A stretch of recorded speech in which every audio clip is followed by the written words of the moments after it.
1교시에서 가장 하고 싶은 얘기를 정리해 볼게요. 흘리고 넘어갔는데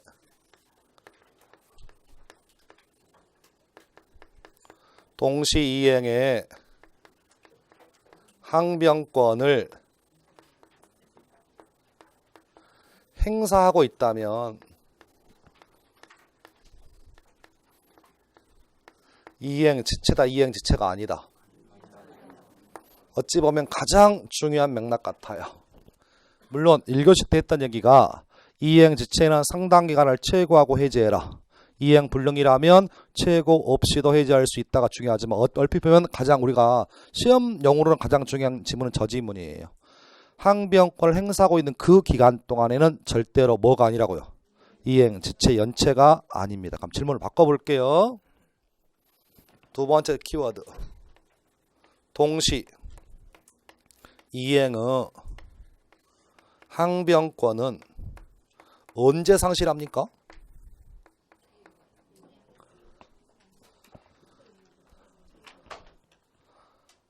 언제 상실해?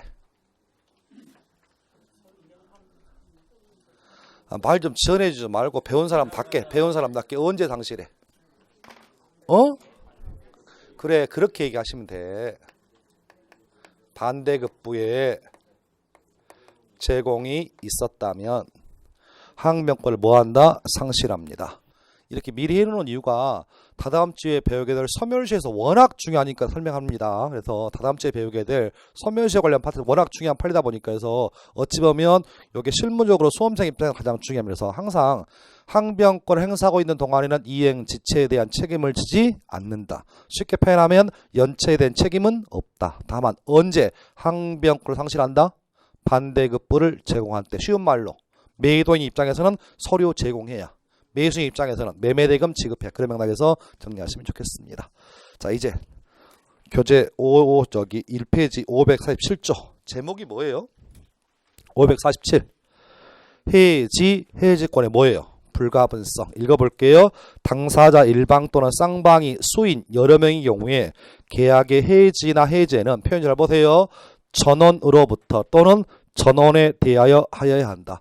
말이 너무 어렵고 시험에 자주 나옵니다. 다만 뜻은 별뜻 없어요. 자, 보셔봐. 하나의 집을 갑이라는 사람과 을이라는 사람이 각각 2분의 1씩 공유하고 있는 집입니다. 근데 그 집을 매수인 병과 사고 파는 매매 계약을 체결합니다. 그런데 매수인이요, 채무를 불이행합니다. 그러면 누구는?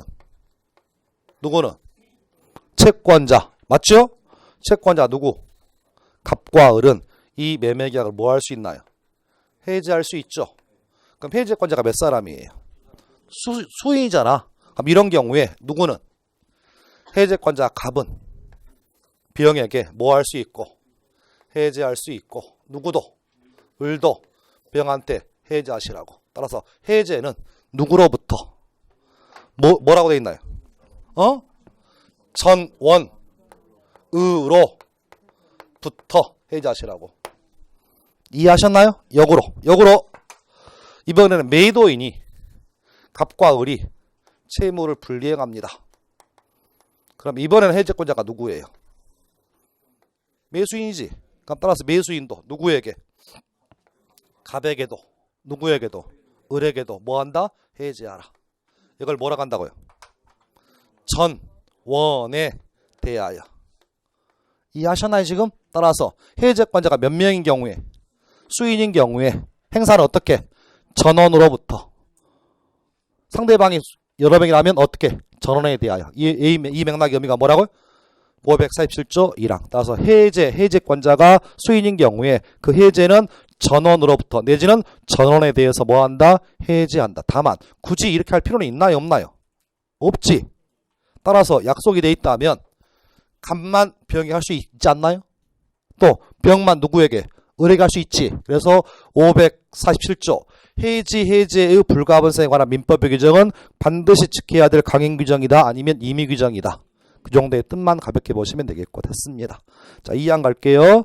전항의 경우에 해지나 해지의 권리가 당사자 1인에 대해서 뭐했다면 소멸하게 되면 다른 당사자에게도 뭐한다? 소멸. 쉽게 표현하면 해제권자가 여러 사람인데 그 중에 한 사람의 해제권이 뭐하면? 소멸하면 다른 사람의 해제권도 뭐한다? 소멸. 그렇게 정리하시면 되겠고 548조 제목이 뭐예요? 해제요, 효과, 그 다음 6글자 밑줄 뭐라고요? 원상, 회복 의무. 다시 비교. 1교시 때 했던 거 취소의 효과는 취소의 효과 부당 이득 반환 의무. 해제의 효과 원상 회복 의무. 같이 취소와 해제의 공통점은 무효랄지라도 취소 효과는 부당 이득 반환 의무이고 해제 효과는 원상 회복 의무이다. 차이점. 부당 이득 반환 의무는 선의와 악의를 구분하여 선이라면 현존이익, 악이라면 이익에 이자의 손해인데 비하여 해제 효과 원상 회복 의무는 선, 악을 불문하고 뭐라고요? 이익 전부입니다. 이해하셨나요 지금? 그래서 페이지 넘어가 볼게요. 일단은 법조항 있기 전에 3페이지 3페이지 보세요. 3페이지 보시면 판례 8번 판례 8번 읽어볼게요. 계약 해제 효과로서의 박스 뭐는 원상 회복 의무를 규정한 민법 548조 1항 법문은 부당이득에 관한 특별 규정의 성격을 가진 것이라 할 것이어서 그 이익 반환의 범위는 이익의 현존 여부나 표현 잘 보셔 선이냐 악이냐에 불문하고 특단의 사유가 없다면 밑줄 받은 이익 전부입니다. 그래서 해제 효과 원상 회복 의무는 현존 이익 여부 불문 선악을 불문하고 뭐라고요?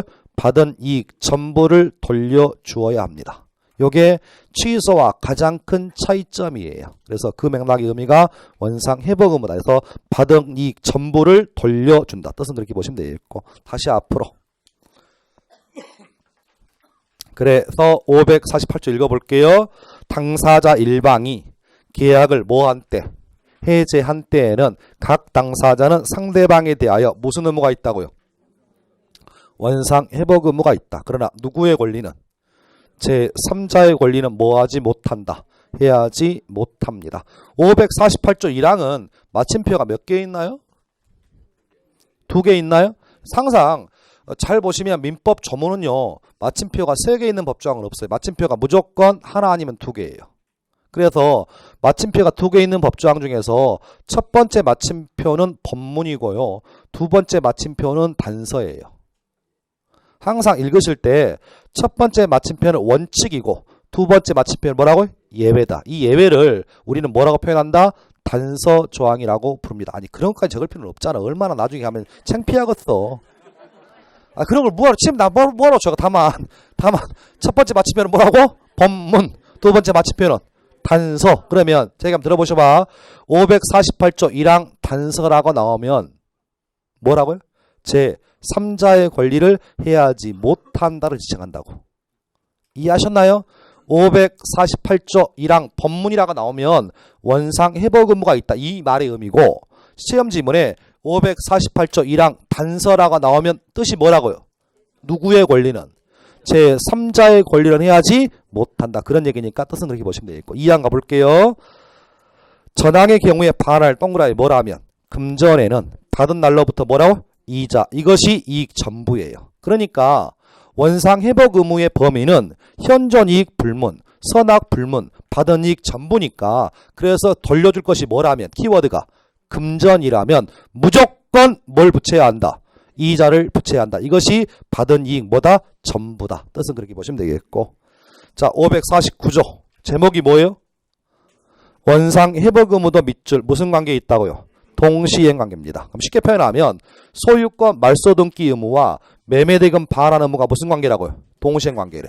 다시 원상 회복 의무도 전형적인 무슨 관계에 있다고요? 동시. 그러면 차후에 배울 텐데 부당이득 반환 의무도 동시행 관계에 있듯이 지금 배우는 뭣도 원상 회복 의무도 무슨 관계다? 동시행 관계. 따라서 계약이 뭐 되면? 해제되면 매도인의 매매대금 반환 의무와 매수인의 소유권 말소등기 의무는 무슨 관계라고요? 동시행 관계. 뜻은 그렇게 보시면 얘기 끝 보시면 되겠고 550조 제목이 뭐예요? 해지. 당사자 일방이 계약을 뭐 했다면 해지한 때는 계약은 밑줄 장래에 향하여. 장래에 향한다는 얘기는 소급표가 있다 없다. 없다. 그래서 소급적으로 효력을 뭐한다? 잃는다. 그래서 최소한 우리는 다시 계약이 뭐 되면 해제됩니다. 계약이 해지가 되면 양자 모두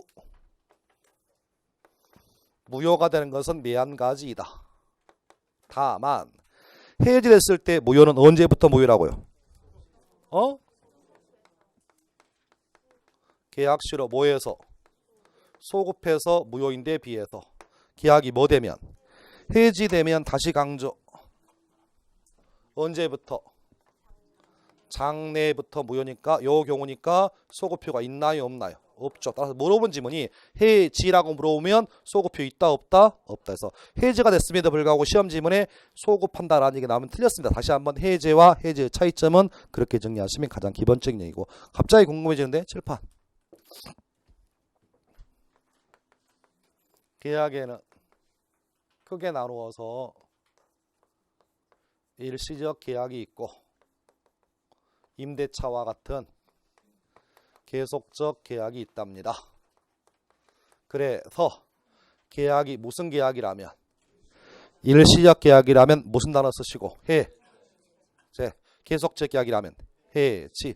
최소한 영어는 정리하셔. 그래서 우리가 사정병이 원칙할 때 넓은 의미의 계약에는 아무 말이 없으면 일시적 계약이 원칙이니까 일시적 계약은 뭐 한다? 해제하고 소급적 무효인데 비해서 임대차, 고용 같은 계속적 계약이라면 해지하고 해지가 되면 기존 것은 유효하고 앞으로 장래적으로만 뭐 한다? 무효인 것을 해지라고 부른다. 됐습니다. 페이지 넘어갈게요. 551조. 계약의 해지 해제는 손해배상 청구에 영향을 미친다 미치지 아니한다. 미치지 아니합니다. 그럼 칠판 보세요. 그러면 뭐하고도 계약을 해지하고도 그리고도 뭐 할 수 있다고요? 채무 불이행을 이유로 해서 뭐 할 수 있다고요? 손해배상 청구권 행사할 수 있다 없다? 있습니다. 계약을 뭐하고도 해제하는 것과 손해배상 청구는 서로 영향을 미치지 아니하니까 계약을 뭐하고 해지하고 별도로 손해배상을 청구할 수 있다 없다? 있다. 계약을 뭐하고도 해지하고도 손해배상을 청구할 수 있다 없다? 있다. 요 맥락의 의미가 뭐라고요? 해지는 손해배상 청구권에 영향을 미치지 아니한다. 영향을 미치지 아니하니까 별도로 뭐 할 수 있다고요? 손해배상을 청구할 수 있다. 얘기 끝났습니다. 552조. 제목이 뭐예요? 해제권 행사 여부의 최고권. 해제권 행사의 기한을 정하지 아니한 때에는 상대방은 상당 기간을 정하여 해제권 행사 여부 확답을 해제권자에게 뭐 할 수 있다. 최고. 이 말은 뭐예요? 야! 해제할 거냐 말 거냐라고 물어볼 수 있다 없다? 있다. 그 얘기고 2항.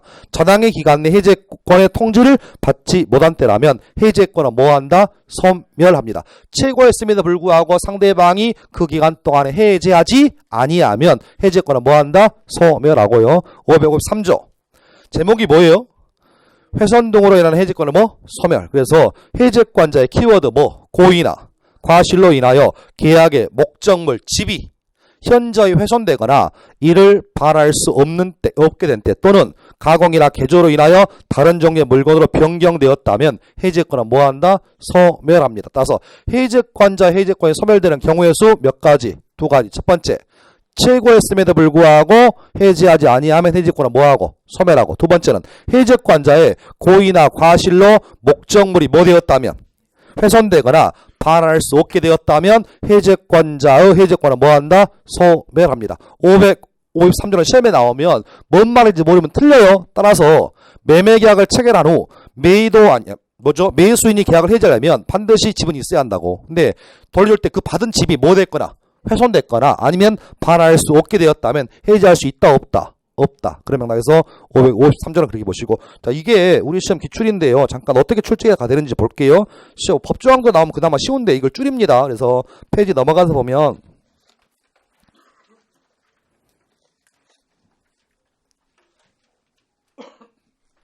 6페이지 3번 보세요. 6페이지 3번. 기출문제 보시면 6페이지 3번에 보시면 20회 기출문제 나와 있나요? 6페이지 3번에 20회 기출문제 있죠? 그 중에 보기 2번 해제권자의 뭐로? 과실로 계약의 목적물이 현저히 뭐 되었다면 훼손된 경우라면 해제권은 뭐한다? 소멸한다라고 방금 몇 조에서 553조에서 보셨죠? 그래서 해제권자의 고의나 과실로 목적물이 훼손되거나 반할 수 없게 되었다면 해제권은 당연히 뭐한다? 소멸. 여기까지가 일반적인 해제 얘기입니다. 끝. 나머지는 칠판전 볼게 이제.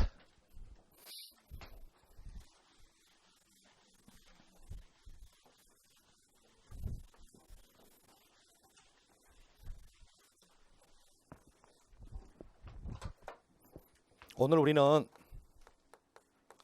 채무 불이행을 이유로 해서 물론 그 채무 불이행의 유형이 1번 이행 지체도 있고 2번 이행 불능도 있다. 각설하고 채무 불이행의 사유가 발생하면 그 계약을 뭐 할 수 있다고요? 해제할 수 있다 없다. 있다. 그러면 첫 번째 하고 싶은 얘기. 계약이 뭐 되면? 해제가 되면 나오는 효과는 무엇이냐? 1번. 언제부터 뭐라고요? 언제부터? 처음부터 뭐다? 무효랍니다. 두 번째. 해제가 되면 무효의 효과. 원상 회복 의무가 뭐한다? 발생하고요. 세 번째는 계약을 뭐하고도 해지하고도 별도의 뭐 할 수 있다고요. 손해배상을 청구할 수 있다 없다. 있다. 그래서 이 세 가지는 외우셔요. 척지 마시고 외우셔. 해제됐을 때 효과는 뭐라고요? 소급적 무효. 무효의 법리가 뭐라고요? 원상 회복 의무이고 그리고 551조에 의하면 해지가 손해배상 청구에 영향을 미치지 아니하니까 해지하고도 별도로 채무불이행을 이유로 손해배상을 청구할 수 있다. 이것이 뭐라고요? 해제의 뭐다? 효과다. 쉽게 가볼게. 다른 얘기 가볼게. 자 보세요. 자 X 토지를 가지고 있습니다. 갑이라는 매도인과 매수인 사이에 4월 1일 날 1억 원에 사고 파는 매매 계약을 체결합니다.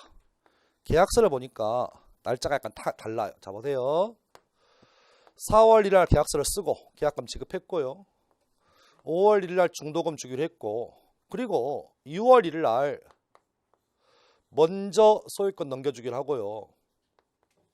향후 8월 1일 날 잔금을 주기로 이렇게 계약할 수도 있습니다. 잔금과 등기는 같은 날 하는 게 원칙이지만 당사자 약정에 의해서 등기를 넘겨주는 시기와 잔금의 지급 시기가 다를 수 있다. 이것은 당사자의 마음이니까. 이해하셨나요 지금? 끝. 그래서 계약대로 계약서 쓰고 중도금 지급하고 6월 1일 날 소유권 등기를 넘겨주었습니다. 누구 앞으로? 누구 앞으로?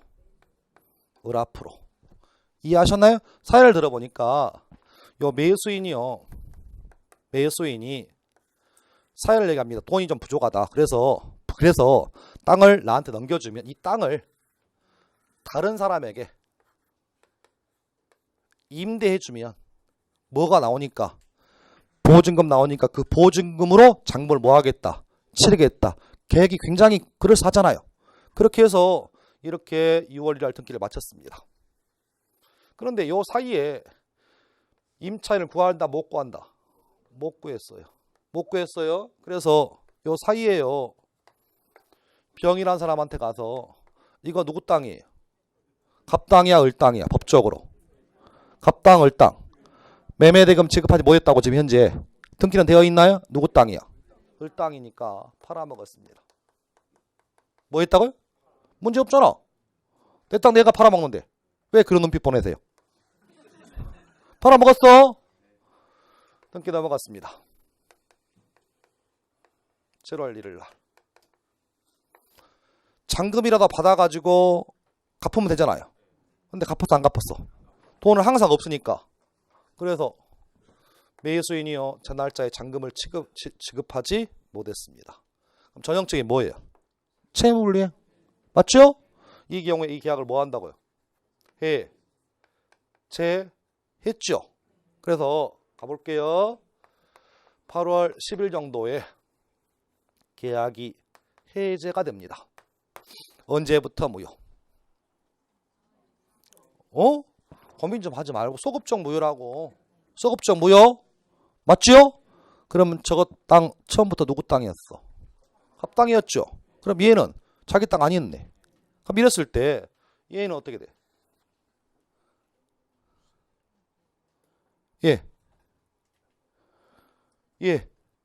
계약을 뭐 해서? 해제해서 계약이 언제로 돌아가서? 소급적으로 무효가 돼버리면 결과적으로 얘 보호돼, 보호 안 돼? 보호 안 되니까. 그래서 우리 법은 그 계약이 소급적으로 뭐가 되더라도, 무효가 되더라도 누구의 권리만큼은 제 3자의 권리는 뭐하지 못한다, 해야지 못한다라고 보호해주겠다라는 단서조항을 특칙을 두고 있다고요. 지금 이해하셨나요? 지금 그래서 548조 1항 단서에 그 얘기가 나옵니다. 그래서 계약이 뭐하다 보니까 소급하다 보면 다치는 사람이 있을 수 있다, 없다? 있다. 그러니까 그 사람을 보호해 주기 위해서 단서에다가 뭐라고요? 아무리 계약이 뭐해도 소급해도 누구의 권리만큼은 제3자의 권리는 뭐하지 못한다, 해제하지 못한다라고 합니다. 이해하셨나요? 지금 그러면 자, 질문. 제3자의 권리는 해야지 못한다라고 민법 몇 조에 나와 있다고요? 548조 1항 단서에 나와 있나요? 요거 외우셔요. 앞으로 우리 시험에 548조 1항 단서라가 나오면 저 말 뜻은 뭐라고요? 누구의 권리는? 제3자의 권리는 해야지 못한다입니다. 의미 이해하셨나요? 지금 얘기 끝. 칠판. 그런데 또 문제가 되는 건 뭐라고요? 이 3자가 도대체 누구냐라는 거야. 이 3자가. 머리가 또 아파집니다. 그래서 칠판 경우의 수를 두 가지 그릴게요. 두 가지. 매수인 의리요. 매수인 의리. 제가 뭐라 했냐면 병한테 뭐 해놓고 팔아먹고 병 앞으로 뭐만 돼 있어요? 등기. 맞추셨죠? 그런데 이럴 수도 있잖아. 사안의 경우에 땅 주인 의리 병이란 매수인에게 돈 주고 뭐 했다고요? 팔아먹었어. 다만 아직 누구 앞으로? 병 앞으로 등기는 안 되어 있습니다. 뭔만 했다고요? 매매 계약만 체결한 상태야. 이해하셨나요? 그 상태에서 계약이 뭐 되면? 해지가 되면 얘는 보호되느냐 그 얘기입니다. 제 말 뜻 이해하셨어? 그래서 우리 법은 뭐라고 하냐면 요 3자가 뭐 하려면 보호받을 이 3자는 반드시 소유권 등기나 등록을 갖춘, 표현 잘 보셔봐, 완전한 권리를 취득한 자만 3자랍니다. 따라서 단순히 누구는 채권자는 3자가 아니랍니다. 얘는 보호되지 않아요. 완전한 물권을 갖춘 자, 완전한 대항력 갖춘 사람만 뭐라고요? 3자랍니다. 따라서 단순히 뭐에 불과하다면 채권자에 불과하면 보호되는 3자가 아니다. 의미 이해하셨나요? 지금 연습해 볼게요. 자, 보세요.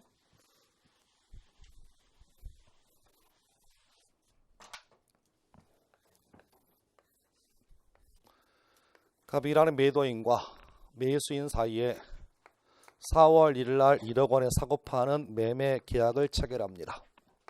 계약을 체결할 때요, 마찬가지입니다. 계약서 쓰고 중도금 치르고 먼저 2월 1일 날 소유권 등기를 해주면 매수인이 집을 뭐해서 사가지고 와서 병이란 사람한테 뭐 주고 세를 주고 무슨 계약을 체결해서 임대차 계약을 체결해서 임차인한테 뭘 받으면 보증금 받으면 보증금으로 뭘 치르기로 잔금을 치르고 저렇게 화려한 계획을 짜가지고 매수인하고 매매 계약을 체결했습니다. 이해하셨나요 지금? 그래서 매수인 앞으로 소유권 등기가 맞춰졌습니다. 그리고 9월 1일 날 잔금을 치르기로 했답니다. 그런데 소유자와요. 누가? 임차인이 임대차 계약을 7월 1일 날 체결했습니다. 그래서 현재는 임차인이 그 주택에 들어가서 뭐하고 있다고요? 살고 있는 뭐라고요? 임차인. 그런데 보증금 받아가지고요. 매도인에게 매매대금을 지급하지 않아서 9월 1일 이후에 계약이 뭐 되었다고요? 뭐 되었다? 해제되었습니다. 언제부터 뭐라고요? 소급적 모여. 그럼 이랬을 때 얘는 3자일까요? 얘는 3자냐고. 임차인은 임차권 가지고 있나요? 임차권은 채권입니까? 완전한 권리입니까? 단순히 채권자야. 보호 안 됩니다. 따라서 집 비워줘야 돼. 누구에게? 갑에게. 다만 임차인이요. 표현 잘 보셔. 주택, 임대차, 보호법상에 뭘 갖췄다면? 대항력 갖춘 누구라면? 임차인이라면 보호됩니다. 얘는 등기, 등록, 완전한 권리를 취득했어. 따라서 단순히 뭐에 불과한 사람은 채권자는 보호되는 3자가 아니다. 다만 방금 봤던 것처럼 소유권을 취득했거나 완전한 물권 내지는 대항력을 취득한 경우라면 보호될 수 있다, 없다, 있다. 그런 맥락에서 3자의 범위를 보시고, 자, 유인물 좀 볼게요. 자, 유인물 좀 보겠습니다. 2페이지 2번 판례. 2번 판례 어렵습니다. 2번 민법 548조 1항 단서에서 말하는 3자란, 그러면 다시 민법 548조 1항 단서가 뭐라고요?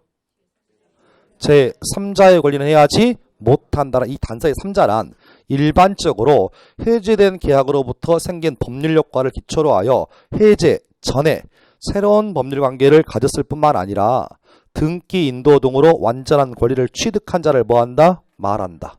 요놈만 3자입니다. 따라서 3번 보세요. 3번 계약상에 누구? 채권을 양수한 자 내지는 채권 자체를 압류 또는 전부한 채권자는 제3자에 해당하지 않습니다. 이런 사람은 대항력이 없으니까 그래. 다시 한번 2번, 3번은 그렇게 보시고, 그래서 4번 보세요. 4번 토지를 매도하였다가 대금 지급을 받지 못하여 매매계약을 해지한 경우 토지 위에 신축된 건물의 누구는? 매수인은 계약 해제로 건물을 침해당하지 않을 3자에 해당하지 않습니다. 그럼 키워드가 뭐냐 하면 보셔봐. 뭘 사고 팔았어? 땅을. 근데 그 땅 위에 있는 건물의 소유자는 3자가 아니라고. 해당사항이 없잖아. 얼핏 보면 3자처럼 보이는데 문제는 토지의 3자라면 토지의 소유권을 취득했으면 3자가 맞는데 지금 토지 위에 있는 뭘 사고 팔았다고요?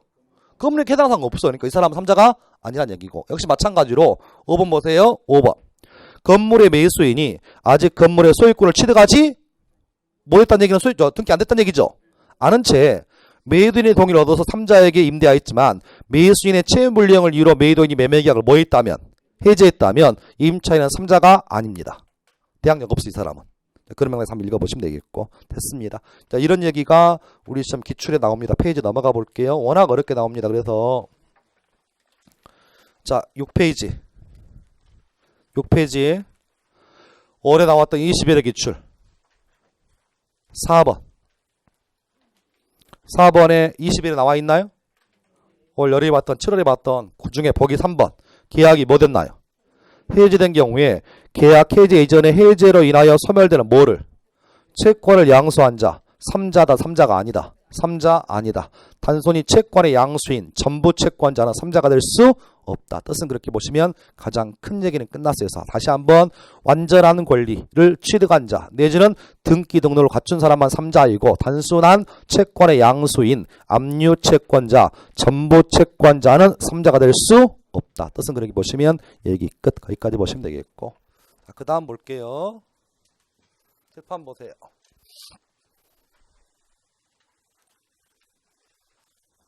자, 요 매수인이요 소유권 등기 마쳤습니다. 그리고 나서 병이라는 임차인과 임대차 계약을 체결합니다. 그런데요, 요 임대인이 뭐라고 하냐면 임차인에게 임차 보증금을 주면 원래 원칙은 임차 보증금으로 잔금을 치러야 되는데 사정이 있어가지고 잔금을 못 치릅니다 라고 하는 것을 임대차 계약을 체결할 때 임차인에게 알려주었어요. 다만 누구 집이니까? 내 집이니까 걱정을 하지 마세요. 뭔 얘기인지 했어? 뭐라고? 원래는 내가 갑에게 돈 주고 사왔을 때는 당신한테 세를 주고 세를 받아가지고 잔금을 치를 계획이었지만 지금 딴 데 급전이 필요하니까 당신에게 세를 주지만 내가 집주인 원 집주인 갑에게 잔금을 못 줄 것 같아요. 대신 나한테 보증금 주세요. 내가 집주인이니까. 그럼 여러분은 보증금 줘요, 안 줘요? 왜? 나 참 어이가 없네. 왜 안 줘? 집주인 누구야? 여러분이 그렇게 남의 사생활까지 간섭하고 살았어? 집주인 누구야? 집주인을 갑이라고 하면 안 된다고. 집주인 우리라고 지금 등기 되어 있잖아 지금. 집주인 누구야? 그럼 여러분은 보증금 줘? 아니면 다 시시콜콜 다 따져가지고 보증금 안 줘? 어? 아, 얘기 다 해줬다. 얘기 다 해줬어. 다 해줬어. 이름만 해줬다고. 시세보다 1억을 싸게 줬어. 줘, 안 줘? 1억 싸다고! 줘, 안 줘? 그래서 임대차익을 체결한 다음에 임차인이요 주택을 인도받고 대항력을 취득한 상태입니다. 취득했어요? 역시 예상대로 잔금을 치르지 않아서 계약이 뭐 되었다고요? 해제가 되었습니다. 해제되었습니다. 예, 보대 보완대.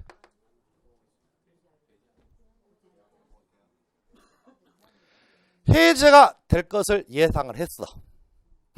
내가 잔금을 주면 보증금 주면 안 줄 거. 그럼 당연히 해제하겠지. 해제가 될 것을 여애가 몰랐으면 그나마 다행이야. 근데 알았어. 예, 보대 보완대. 절판. 해제됐을 때 소급적 무효다. 누구의 권리를 해하지 못한다. 잘 보셔봐. 선이의 3자의 권리를 보호하지 못합니까? 그냥 3자의 권리를 보호하지 못합니까? 그러니까 누구여도 악의도 보호가 된다고. 아, 하지 말고 제발 좀 상식적으로 봐봐. 이 집 누구 집이냐고. 얘 집이야, 얘 집이야. 우리 집인데 왜 여기로 선악을 따줘? 선악은 항상 그 소유자가 아닐 때만 따지는 거라고. 얘가 진정한 소유자, 법적인 소유자잖아. 잔금을 치르고 못 치르고 이게 주들 개인적인 사정이지. 그래서 법조항에 뭐라고 돼 있다고요? 그냥 3자라고. 따라서 누구도 악의도 보호됩니다. 이해하셨나요? 자, 두 번째 칠판. 자, 그래서요 이렇게 계약을 했는데 문제는 석 달 사이에 임차인 구했어, 못 구했어? 못 구했어. 그래서 계약이 뭐 되었다고요? 해제되었어. 해제됐습니다. 그런데 등기가 을 앞으로 남아있네요. 9월 10일 날 임차인이 나타나네. 그래서 계약이 해제가 되어서 뭐가 되었지만 무효가 되었지만 을 앞으로 뭐가 남아있음을 기회로 등기가 남아있음을 기회로 누구한테 가서 배영한테 가서 뭐 했다고요? 임대차 계약을 체결했어. 그래서 임차인이 대항력을 취득했습니다. 얘 보대 보완대.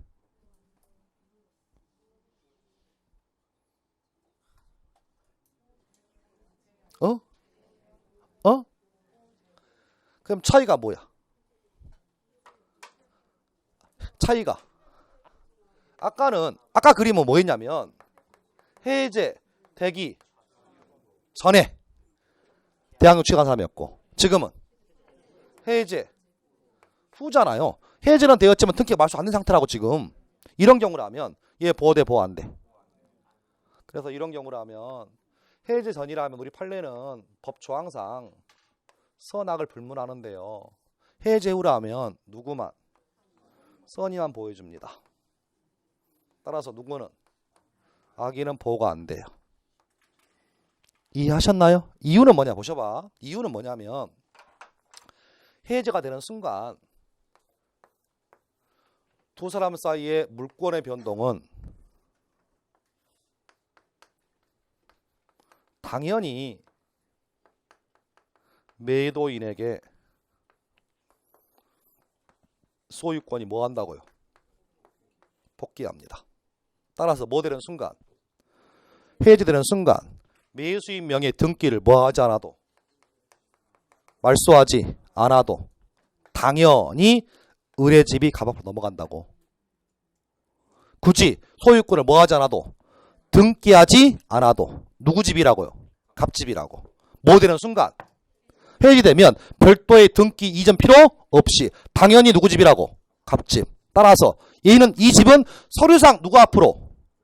을 앞으로 등기되어 있어서 누구 집이니까? 갑의 집이니까 그 다음 사람은 선악을 따져봐야지. 그럼 처음부터 보셔봐. 얘가 계약이 해지된 사실 알고 모르고 알고 악의로 계약했으면 이때는 보호 안 됩니다. 이해하셨나요 지금? 따라서 원래 원칙은 3자는 누구를 의미하지만 해제 저는 의미하지만 우리 판례는 더 확대해서 해제된 이후에도 그 사실을 알고 모르고 최근 한번 보호될 수 있다 없다 있다 그런 판례니까 확인하셔가지고 정리하시면 되겠고 표현은 쉬운데요. 워낙 이 표현이 좀 어려워서 설명을 좀 해볼게요. 그래서 우리 그 유인물 좀 보시면 판례 좀 볼게요.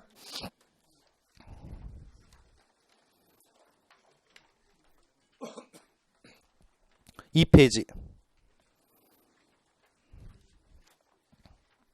6번 계약 당사자의 일방이 계약을 해지한 경우 계약 해제 전에 해제와 양립되지 아니하는 법률관계를 가진 3자에 대하여는 계약 해제에 따른 법률 요건을 주장할 수 있고 없고 이는 3자가 계약 해지 전에 계약이 해제될 가능성이 있다는 것을 밑줄 뭐했다? 알았다. 내지는 알 수 있었다 할지라도 달라지는 것은 아니니까 칠판. 그래서 해제 전이라면 설사 누구여도 악이어도 보호됩니다. 이해하셨나요? 다만 해제하였다면 그때는 누구만? 선의만 보호되고 악의는 보호되지 않으니까 다시 한번 정리해 두시면 좋겠고 여기까지 보시면 되겠고 자 시험에 어떤 식으로 나오는지 연습해 볼게요. 자 오른쪽 7번 판례 7번 볼게요. 6번과 7번 달라요. 7번 판례 계약 당사자 일방이 계약을 해지하였을 때에는 그 계약은 소급하여 소멸하고 각 당사자는 원상 회복 의무를 지게 되나 이 경우 계약 해제로 인한 원상 회복 등기 등이 이루어지기 전에 그럼 뭐는 되었다고요? 해제는 되었어. 근데 소유권 등기가 이루어지기 전에 해제를 주장하는 자와 양립되지 아니한 법률관계를 가지게 되었고 계약 해제 사실을 밑줄 뭐했던 몰랐던 누구 선의의 3자에 대해서는 계약 해제를 주장할 수 있다 없다 이 말의 의미는 계약은 해제되었다 해제 안 되었다 해제되었다고 해제되었지만 등기는 남아있는 경우에 이때는 누구는 선의의 3자에게는 대항할 수 없다 그 얘기입니다. 자 왼쪽 2페이지 1번 판례 왼쪽 2페이지 1번 판례 2페이지 1번 판례 계약이 뭐 되면 해제되면 그 계약의 이행으로 변동이 생겼던 물권은 밑줄 어떻게? 당연히 키워드 뭐라고요? 당연히 계약이 없었던 원 상태로 뭐한다? 복귀. 그럼 따라서 매수인 명의 등기를 뭐하지 않아도 말소하지 않아도 소유권은 누구에게? 매도인에게 뭐한다? 복귀. 제 얘기 들어보세요. 혹시 기억이 나실지 모르겠지만 186조 법률 행위에 의한 물권의 득실 변경은 등기를 요한다. 187조 상속 또 공용징수 또 경매 또 판결 등의 기타 법률의 규정은 등기를 요하지 않는다. 지금 이것도 이거예요. 지금 계약이 뭐 됐을 때 해제가 되면 등기를 요하지 않습니다. 즉 등기를 말소하지 않더라도 소유권을 뭐한다? 취득. 그 맥락의 의미가 뭐라고요? 당연히입니다. 뜻은 그렇게 보시면 가장 큰 얘기는 끝났습니다. 여기까지 보시면 되겠고. 자, 그다음 그래서 워낙 좀 어려워가지고요. 소급적 무효의 의미 중에서 가장 어려운 점은 요겁니다. 제3자의 범위가 누구냐? 첫 번째, 등기 등록을 갖춘 완전한 권리자이다. 따라 단순히 누구는 채권자는 보호되지 않는다. 세부적으로 그러면 저기서 말하는 3자는 자 볼게요. 1번 계약이 해제되기 전이면 선의의 3자는 물론이거니와 누구도 악의의 3자도 보호될 수 있다. 그러나 문제는 뭐 된 다음에 해제된 다음에 뭐 하기 전에 등기 말소하기 전이라면 누구 선의는 보호될 수 있고 악의는 보호되지 않는다. 그런 맥락에서 확인하시면 좋겠습니다. 끝. 자, 그 다음 칠판 보세요. 원상 회복 의무 중에서 그것이 뭐라면 금전이라면 무조건 뭐한 날로부터 기산점 언제 받은 날로부터 뭐 지급하라고요? 이자. 시험 지문에 계약 해지된 경우에 금전이의 경우라면 해지된 날 이후에 이자. 틀렸습니다. 해지된 날이 아니라 언제? 받은 날부터 뭐해라? 이자. 요 얘기가 원상 회복금의 뜻이니까 뜻은 그렇게 정리하시면 가장 큰 얘기는 끝. 거기까지 보시면 되겠고 뭐 그런 얘기가 쭉 나와 있는 것 같아요. 그래서 여기까지가 해제입니다. 자, 교재 좀 확인할게요. 4페이지.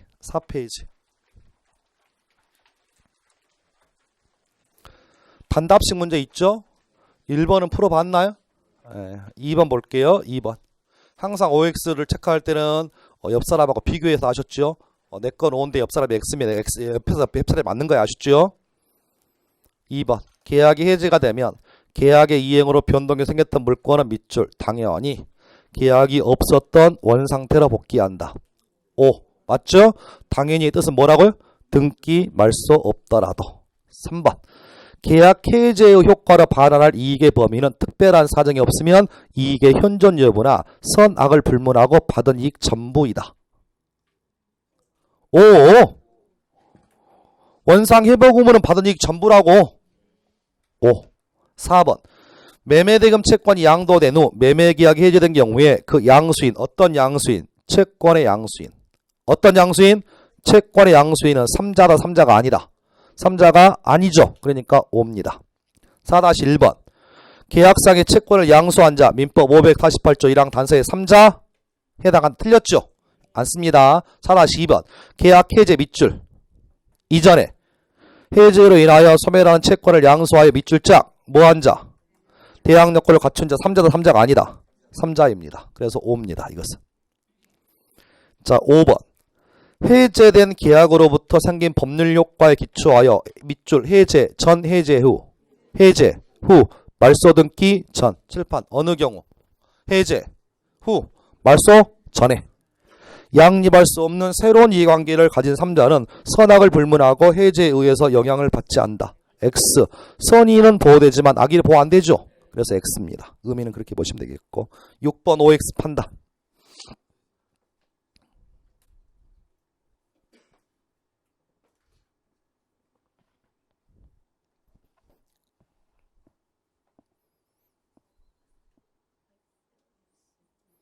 X. 좋아요.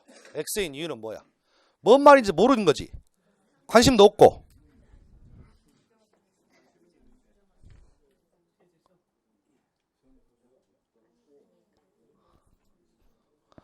그러니까 X한 이유가 뭐냐고. 그냥 느낌이 X죠.